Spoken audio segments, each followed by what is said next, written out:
Hi everyone, welcome back to Phone Transformer.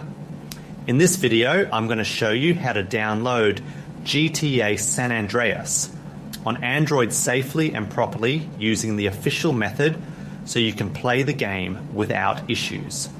Now let's get started.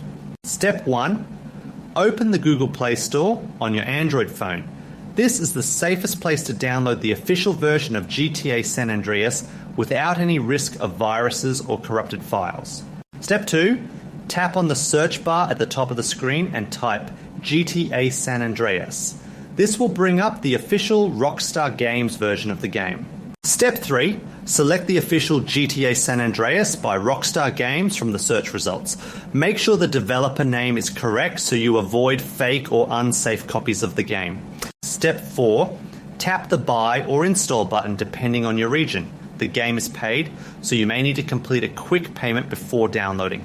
Thank you for watching, and make sure to subscribe to the channel for more helpful tutorials.